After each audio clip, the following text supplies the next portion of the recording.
ప్రస్తుతం హలో నిరుద్యోగి చలో ధర్నా చౌక్కి చేసిన మా నిరుద్యోగ మిత్రులందరూ కూడా ప్రత్యేకమైన ధన్యవాదాలు తెలియజేస్తున్నాము. గతంలో బీఆర్ఎస్ గవర్నమెంట్ 9 సంవత్సరాల అధికారంలో ఉండి మాకు ఉద్యోగాలు ఇస్తాము, తెలంగాణ వచ్చింది నీళ్లు నిధులు నియామకాల కోసం అని చెప్పి ఏ విధంగా అయితే విద్యార్థులని మభ్యపెట్టి విద్యార్థులతో ఓట్లు వేయించుకొని తల్లిదండ్రులతో ఓట్లు వేయించుకొని చివరిలో నోటిఫికేషన్ అని అంగట్ల బఠానీలు అమ్మినట్టు నోటిఫికేషన్లు పేపర్లు లీక్ అయినా కూడా టీఎస్పీఎస్సీని ప్రక్షాళన చేయకుండా విద్యార్థులదే తప్పన్నట్టుగా కేసీఆర్ గారు ఏ విధంగా అయితే మాట్లాడి విద్యార్థుల యొక్క ఖాళీ కుర్చీలతో పెట్టుకుంటే వాళ్ళ పోస్టులు ఊడినాయో అదే విధంగా కాంగ్రెస్ గవర్నమెంట్ కూడా అధికారంలోకి తెప్పించినది మేమే. రేవంత్ రెడ్డి గారు ఒకటే మాట అన్నారు, ఎవరు ఓట్లు అవసరం లేదు, నిరుద్యోగులు మీరు 30 లక్షల మంది ఉన్నారు, మీ తల్లిదండ్రులతో ఓటేపేయండి, 90 లక్షల మంది అవుతారు, 90 సీట్లు వస్తాయి, మనం అధికారంలోకి వచ్చిన సంవత్సరానికే మీకు 2 లక్షల నోటిఫికేషన్లు ఇస్తామని చెప్పి వాళ్ళ యొక్క మేనిఫెస్టోలో కూడా డేట్లతో సహా జాబ్ క్యాలెండర్ విడుదల చేశారు. మరి మేము ఆ జాబ్ క్యాలెండర్ నే అడుగుతున్నామే, మేము 10 లక్షల జాబ్లు అడుగుతలేమే, మీరు అడిగిన 2 లక్షల జాబ్లు అడుగుతున్నామే. మరి ఎక్కడ పోతుంది? రేవంత్ రెడ్డి గారు వచ్చారు, ఆ రోజు రాహుల్ గాంధీ గారు చిక్కడపల్లి లైబ్రరీకి వచ్చి మా ప్రభుత్వాన్ని తెప్పించండి, మిమ్మల్ని రాజకీయ నిరుద్యోగులుగా చేసిన రేవంత్ రెడ్డిని రాజకీయ నిరుద్యోగులు కాదు, మీరు ఉద్యోగులుగా మారంటే మాకు ఓటు వేయండి అని చెప్తే ఆ రోజు మేము నమ్మి హైదరాబాద్ లో పుస్తకాలు వదిలిపెట్టి పల్లెటూళ్ళకి వెళ్ళి మా తల్లిదండ్రులకి మా బంధువులకి మా ఊరు వాళ్ళకి ఒప్పించి మీకు ఓట్లు వేయించి మీకు సీట్లు తెప్పిస్తే ఈ రోజు మమ్మల్ని మరొకసారి మీరు మోసం చేస్తున్నారు కదా. మమ్మల్ని పెన్నమ్మిన కాల్చిన వాళ్ళు ఇప్పుడు మేము పొయ్యిలో పడినట్టు అయింది కదా. కేవలం 10,000 ఉద్యోగాలు మాత్రమే ఇచ్చి ఈ రోజు 50,000 ఉద్యోగాలు ఇచ్చిన అంటున్నాడు, 60,000 అంటున్నాడు. మొన్నటికి 1,60,000 ఉద్యోగాలు. ఎక్కడ రేవంత్ రెడ్డి గారు, ఎక్కడ 60,000? కేవలం అబద్ధాన్ని నిజం చేయాలని ప్రతి మీటింగ్ లో ప్రతి సమావేశంలో మేము 60,000 ఉద్యోగాలు ఇచ్చినాము, విద్యార్థులంతా సంతోషపడుతున్నారు. విద్యార్థుల నోటిఫికేషన్ కోసము ధర్నాలు వద్దని నోటిఫికేషన్ చేస్తున్నాం. ఒక్కసారి ఇక్కడ చూడండి, నోటిఫికేషన్ కోసం ధర్నా చేస్తున్నాం, నోటిఫికేషన్ ఇవ్వడం కోసం ధర్నా చేస్తున్నాం. ఒక్కసారి గమనించాలి. మీ దగ్గర అందరు కూడా సగం ఆలోచనలు సగం బ్రెయిన్ ఉన్న వాళ్ళు మీకు సగము తెలివితో మీకు ఇన్ఫర్మేషన్ ఇస్తున్నారు. దయచేసి నిరుద్యోగులు ఆగ్రహంతో ఉన్నారు, బాధతో ఉన్నారు. మీకు ఇచ్చిన 5 సంవత్సరాలలో 2 సంవత్సరాలు పూర్తి కాబోతుంది. 3 సంవత్సరాలు మాత్రమే మీకు అధికారం ఉంది. 9 సంవత్సరాల బీఆర్ఎస్ గవర్నమెంట్ ఖాళీ కుర్చీలతో నిరుద్యోగులతో పెట్టుకుంటే ఏ విధంగా అయితే వాళ్ళని రాజకీయ నిరుద్యోగులను చేసినామో అదే విధంగా వచ్చే 3 ఏళ్ళ మిమ్మల్ని కూడా రాజకీయ నిరుద్యోగులు చేసి మీ జీవితంలో భవిష్యత్తులో మిమ్మల్ని రాజకీయం అనే లేకుండా మేము చేస్తాము. మీరు కంపల్సరిగా జూన్ 2వ తారీఖు తెలంగాణ ఆవిర్భావ దినోత్సవం రోజు నోటిఫికేషన్ విడుదల చేస్తున్నామని విడుదల చేయకపోతే మిమ్మల్ని వచ్చే స్థానిక సంస్థలలో వచ్చే ఎమ్మెల్యేలను ఎంపీటీసీలని ఊరి పొలిమేర వరకు తరిమి కొడతామని విషయాన్ని తెలియజేస్తున్నాం. ఇంకా రేవంత్ రెడ్డి గారు మొన్నటి చెప్పినారు, ఉద్యోగులు ధర్నా చేస్తాం, మాకు పిఆర్సీ ఇవ్వాలి, డిఏ ఇవ్వాలి, ఇవన్నీ వాళ్ళ యొక్క డిమాండ్లు నెరవేరుస్తుంటే ఒక మీటింగ్ లో చెప్పినాడు, మమ్మల్ని కోసిన మాకు 18,000 కోట్ల ఆదాయం ఉంది, మీకు ఇవ్వలేను, నన్ను చంపుతారా, నన్ను నరుకుతారా అన్నాడు. మరి మనకి డబ్బులే లేవే, మనకి తిండే లేదే, మనకి మీసాలకు సంపేయంగా నూనె ఎందుకు, మనకి డబ్బులే లేనప్పుడు ఈ ప్రపంచ అందాల పోటీలు ఎందుకు, ఎవరి గొప్పల కోసం? మనకు ఆదాయం లేనప్పుడు ఈ అందాల పోటీలు ఎవరికైనా, నాకు ఆదాయం వచ్చిందా, మా ఇంట్లో మా అమ్మ వాళ్ళకి ఏమైనా ఆదాయం వచ్చిందా? ఎవ్వరికి ఆదాయం లేదు. నీ గొప్పలు చెప్పుకోవడానికి, నీ ప్రభుత్వం యొక్క గొప్పలు చెప్పుకోవడానికి తప్ప భవిష్యత్తులో ఓట్లు వేయాల్సిందే మేమే. నీకు ఒక్క నిమిషం రేవంత్ రెడ్డి గమనిస్తే నీకు హైదరాబాద్ లో ఒక్క సీటు కూడా రాలేదు, ఎమ్మెల్యే సీట్లు. కేవలం గ్రామీణ ప్రాంతాలలో మాత్రమే సీట్లు వచ్చినాయి. అవి ఎందుకు వచ్చినాయి? మాలాంటి నిరుద్యోగులు బస్సు యాత్రలు చేసి ప్రతి ఇంట్లో మాట్లాడుకొని మా తల్లిదండ్రులతో ఓట్లు వేయించినాము, వచ్చినాయి. రేపు అదే ఓట్లు మా తల్లిదండ్రులకు అమ్మా రేవంత్ రెడ్డి మరీ మోసం చేసినాడమ్మా, వద్దు నాయన ఈ రేవంత్ రెడ్డి వద్దు, కాంగ్రెస్ గవర్నమెంట్ వద్దని చెప్పి ఓట్లు వేయకుండా మిమ్మల్ని రాజకీయ నిరుద్యోగులు మరొకసారి చేస్తున్నాం. దయచేసి రేవంత్ రెడ్డి గారు ఇప్పటికైనా మీ తప్పుని గమనించుకొని జూన్ 2న నోటిఫికేషన్ విడుదల చేస్తే మీరు మరొక 5 సంవత్సరాలు ప్రభుత్వంలో ఉంటారు. లేకపోతే వచ్చే 3 ఏళ్ళ మిమ్మల్ని రాజకీయ నిరుద్యోగులు చేయడం మాత్రం పక్కా విషయం తెలియజేస్తున్నాం. నమస్కారం. మళ్ళీ రోడ్లు ఎక్కాల్సిన పరిస్థితి ఏందన్న నిరుద్యోగులకు? కాంగ్రెస్ ప్రభుత్వం 2023 డిసెంబర్ మొదటి వారంలో రేవంత్ రెడ్డి గారు ప్రమాణ స్వీకారం చేయడం జరిగింది తెలంగాణ ముఖ్యమంత్రిగా. అయితే వాళ్ళు సంవత్సరానికి 2 లక్షల ఉద్యోగాలు ఇస్తున్నారు.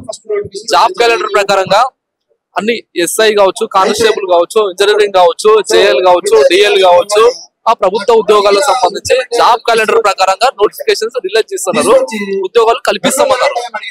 అయితే 2025 ఫిబ్రవరిలో ఫారెస్ట్ బీట్ ఆఫీసర్ రావాలి మేడం, ఏప్రిల్ మాసంలో ఎస్ఐ కానిస్టేబుల్ నోటిఫికేషన్ రావాలి, మొత్తం డీలా పడ్డది. నిరుద్యోగులను గవర్నమెంట్ నిరుద్యోగులను పట్టించుకోవట్లేదు, నిరుద్యోగులను మోసం చేస్తుంది. ఇప్పుడు ప్రభుత్వంలో ఉన్నటువంటి 13 నోటిఫికేషన్స్ లో ఖాళీలను భర్తీ చేయాలంటే మేము నిరుద్యోగుల పక్షాన మేము పోరాడడం జరుగుతుంది. అయితే ఇప్పటికీ మీ నిరుద్యోగుల వెనకాల ఉన్నది బీఆర్ఎస్ బీజేపీ పార్టీలు అని కూడా అంటున్నారు. ఎంతవరకు వాస్తవం అంటారు? పార్టీతో సంబంధం లేదు మేడం, మాకు బీఆర్ఎస్ లేదు, బీజేపీ లేదు, వామపక్షం లేదు, ఏ పార్టీ లేవు మేడం. మేము స్వచ్ఛందంగా మా నియామకాలు ఎస్ఐ కానిస్టేబుల్ కావచ్చు, గురుకుల కావచ్చు, జేఎల్ కావచ్చు, డిఎల్ కావచ్చు, ఇంజనీరింగ్ ఉద్యోగాలు కావచ్చు, మా ఉద్యోగాలు మాకు రావాలి, మా నోటిఫికేషన్లు మాకు వేయాలన్నట్టు స్వచ్ఛందంగా పార్టీలతో సంబంధం లేకుండా మేము డిసైడ్ అయ్యి డేట్ ఫిక్స్ చేసుకొని మేము ధర్నాకు రావడం జరిగింది మేడం. మేము ధర్నాకు రావడం జరిగింది. మీ ముఖ్య డిమాండ్లు ఏంటి అసలు? ఈ 13 నోటిఫికేషన్ లో ఉన్నటువంటి ఖాళీలు జాబ్ క్యాలెండర్ ప్రకారంగా ఫిల్అప్ చేయాలని మేము ధర్నా చేయడం జరిగింది మేడం. ధర్నా చేస్తున్నాము. ఒకవేళ డీలా అయిందనుకో గవర్నమెంట్ కే వ్యతిరేకత వస్తుంది. ఇప్పటికే ముఖ్యమంత్రి గారు ధర్నా చేస్తున్నారు, ఉద్యోగాలు రాకూడదని, ఉద్యోగాలు వాయిదా వేయాలని ధర్నా చేస్తున్నారు. అసలు అవన్నీ తప్పుడు సమాచారం ఇస్తున్నారు ముఖ్యమంత్రి గారు. గవర్నమెంట్ కు అన్ని వర్గాల నుంచి వ్యతిరేకత వస్తుంది మేడం. విద్యార్థులు, రైతులు, నిరుద్యోగులు, మహిళలు, వృద్ధులు అనేక హామీలు, మోసపూరిత హామీలు ఇచ్చి తెలంగాణ ప్రజలను మోసం చేస్తుంది గవర్నమెంట్. ఇప్పటికైనా మేలుకోకపోతే ప్రభుత్వానికి త్వరలోనే గుణపాఠం చెప్తామని సందర్భంగా తెలియజేస్తున్నాం. ఇది ఎన్ని రోజులు జరుగుతుంది అనుకుంటున్నారు మీరు? ఇప్పటి వరకు చేస్తాను మేడం మేము 31 వరకు, ఈ రోజు రేపు వరకు మేము ధర్నా చేయాలనుకుంటున్నాం. జూన్ 2 కు నోటిఫికేషన్స్ రాకపోతే, జూన్ 2 కు తెలంగాణ రాష్ట్ర ఆవిర్భావ దినోత్సవం సందర్భంగా రాకపోతే మా ఉద్యమాన్ని ఉధృతం చేస్తామని ఈ సందర్భంగా తెలియజేస్తున్నాం మేడం. కాంగ్రెస్ గవర్నమెంట్ ఏం చేస్తుందంటే మేడం, ఇప్పుడు ఏదన్నా ఉద్రిక్తత జరిగినప్పుడు వాళ్ళు ఏం చేస్తున్నారంటే త్వరలో 18,000 ఉద్యోగాలు, త్వరలో 30,000 ఉద్యోగాలు, అంత త్వరలో ఏంటంటే వీళ్ళను కొంచెం మనం ధర్నా చేయడం కానీ ఏమైనా చేస్తే త్వరలో అంటున్నారు. త్వరలో అంటే ఏమైతుంది, వీళ్ళు కొంచెం చల్లబడతారు అన్నట్టు అంటారు. కానీ ఇప్పుడు త్వరలో లేదు, జాబ్ నోటిఫికేషన్ వెంటనే రావాల్సిందే. అయితే ఏమైతుందంటే మేడం, వీళ్ళు ఏ మీటింగ్ లో పోయినా కూడా 50,000 ఉద్యోగాలు ఇచ్చాము, 50,000 ఉద్యోగాలు ఇచ్చాము, ఇది ఒకటే డబ్బా కొట్టుకుంటారు మేడం. అట్లా నోటిఫికేషన్స్ ఎవరు ఇచ్చారు, ఎవరు ఫిల్అప్ చేసారు? అది నోటిఫికేషన్ ఇచ్చినేమో కేసీఆర్ గారు. వీళ్ళు 50,000 ఉద్యోగాలు మేము ఇచ్చినామని వీళ్ళు ఒకటే చెప్పుకుంటారు మేడం. వీళ్ళు నోటిఫికేషన్ రిలీజ్ చేసి వీళ్ళు భర్తీ చేస్తే వీళ్ళు ఇచ్చినట్లు అవుతుంది. ఎవరో ఇచ్చిన దానికి వీళ్ళు చెప్పుకుంటే మాత్రం అది కరెక్ట్ కాదు మేడం. మాకు జూన్ 2 రోజు ఇవ్వాల్సిన 13 నోటిఫికేషన్లు వెంటనే రిలీజ్ చేయాలి. మా తక్షణ డిమాండ్ మేడం.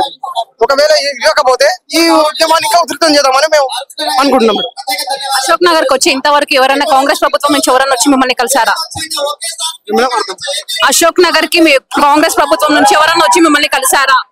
ఇంతవరకు ఒక్కరు కూడా రాలేదు మేడం. వాళ్ళ ఉద్యోగాలు వాళ్ళకి వచ్చినాయి, వాళ్ళు ఓట్లు వేసుకున్నారు, వాళ్ళకి వచ్చే సీట్లు వాళ్ళకి వచ్చినాయి. ఇక మమ్మల్ని మమ్మల్ని ఎవరు పట్టించుకోవట్లేదు. ఏమనంటే త్వరలో ఇస్తాం అంత త్వరలో 18,000, త్వరలో 18,000 ఎవరు ఇంతవరకు రాలేదు మేడం. మాకు ఎలక్షన్ వచ్చినప్పుడు అయితే ఎలక్షన్ వచ్చి మేము సంవత్సరంలో 2 లక్షల ఉద్యోగాలు ఫిల్అప్ చేస్తామన్నారు. ఇప్పటికీ 2 సంవత్సరాలు అయిపోతుంది, ఇంకొక ఉద్యోగం కూడా రాలే. ఆ 2 లక్షలు దేవుడు అడుగు. అట్లా జరుగుతుంది మేడం. వాళ్ళ పదవులు వచ్చినాయి కాబట్టి వాళ్ళ పదవులు వాళ్ళు అనుభవిస్తారు, మంచి పదవులు అనిపిస్తారు. మేము చెట్ల పాలైపోయినాం. మీరు ఈ నిరుద్యోగుల సమ్మె ద్వారా కాంగ్రెస్ ప్రభుత్వానికి ఏం చెప్పబోతున్నారు? మేము చెప్పాల్సింది ఒకటే మేడం, ఇట్లే త్వరలో అనుకుంటే మాత్రం లోకల్ బాడీ ఎలక్షన్ లో ఏం చేయాలో మేము కూడా చేస్తాం మేడం. మాకు జూన్ 2 రోజు ఇవ్వాల్సిన 13 నోటిఫికేషన్లు వెంటనే రిలీజ్ చేయాలి. రీసెంట్ గా టీజీపీఎస్ ప్రకటించిన గ్రూప్ 2 ఫలితాల్లో మహిళలకి చాలా అన్యాయం జరిగింది. యాక్చువల్ గా వాళ్ళకి 33% పోస్టులు ఇవ్వాల్సి ఉండగా వాళ్ళకి 20% కూడా దక్కలేదు. రాష్ట్ర వ్యాప్తంగా 800 ఉద్యోగాల్లో 200 కోల్పోతున్నారు. సో వాళ్ళు బయట చెప్పుకోవటానికి కూడా రాలేకపోతున్నారు. ఇక్కడ పెద్ద మీటింగ్ జరుగుతుంది మేడం, మహిళలు ఎవరు లేరు. నాకు కూడా చాలా మంది ఇట్లా వాళ్ళు చెప్పారు. ఇలా అంటే మా వాళ్ళు కూడా చాలా సఫర్ అయ్యారు దీనివల్ల.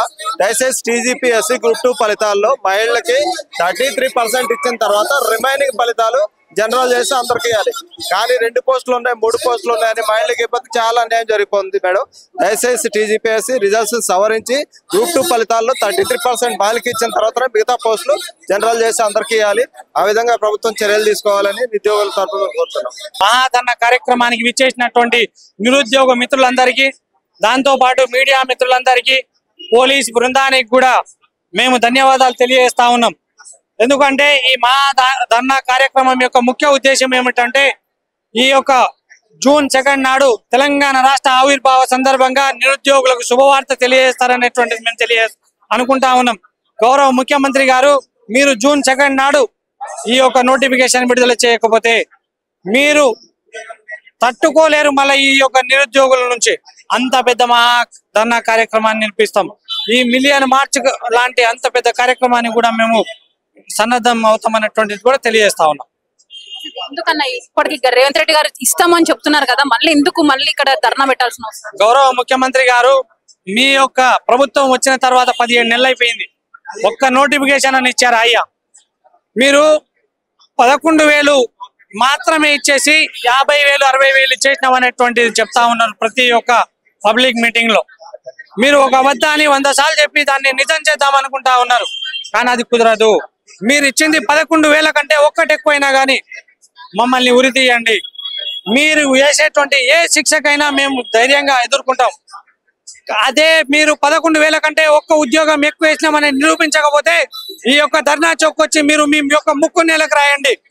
బట్టి విక్రమార్క గారు కావచ్చు, ముఖ్యమంత్రి గారు కావచ్చు, అదే కోదండ రామరెడ్డి సార్ కావచ్చు, ఆకునూరి మురళి కావచ్చు, ఈ యొక్క గ్రంథాలయ చైర్మన్ అయినటువంటి రియాజ్ సార్ కావచ్చు, మీరు మా యొక్క భుజాల మీద మమ్మల్ని తొక్కి మీరు అధికారంలోకి వచ్చారు, కానీ ఈ రోజు మమ్మల్ని విస్మరించారు.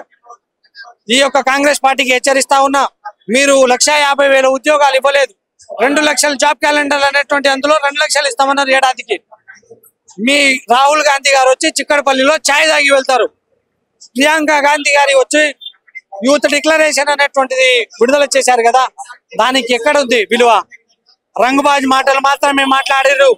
రాహుల్ గాంధీ గారు కావచ్చు, ప్రియాంక గాంధీ గారు కావచ్చు, ఈ కాంగ్రెస్ పార్టీ సెంట్రల్ కి సంబంధించినటువంటి లీడర్లు ఆనాడు వచ్చింది, కానీ ఈనాడు ఒక్కరు కూడా తెలంగాణకు రావట్లేదు. డైరెక్ట్ గా వాళ్ళకు మూటలు అందుతున్నాయి తెలంగాణ ప్రభుత్వం నుంచి, అందుకే వాళ్ళు నోరు వేయడం లేదు. రాహుల్ గాంధీ గారు, మీరు చిక్కడపల్లి లైబ్రరీకి వస్తే మీ యొక్క బట్టలు ఊడదీస్తాం. మీరే కదా ఆ రోజు వచ్చి ఛాయ్ తాగి వెళ్ళిపోయారు. మీకు మాత్రం హెచ్చరిస్తా ఉన్నాం, जो रंगबाज जो राहुल गांधी जी आप जो वादा दिया था वो 2 लाख नौकरी देने की वो फुलफिल करना पड़ता है ना। तो आप रंगबाज हो, प्रियंका गांधी जी आप भी रंगबाज हो। यूथ डिक्लेरेशन जो आप बात किया था, कहाँ है आपकी वादा पूरी नहीं हुई।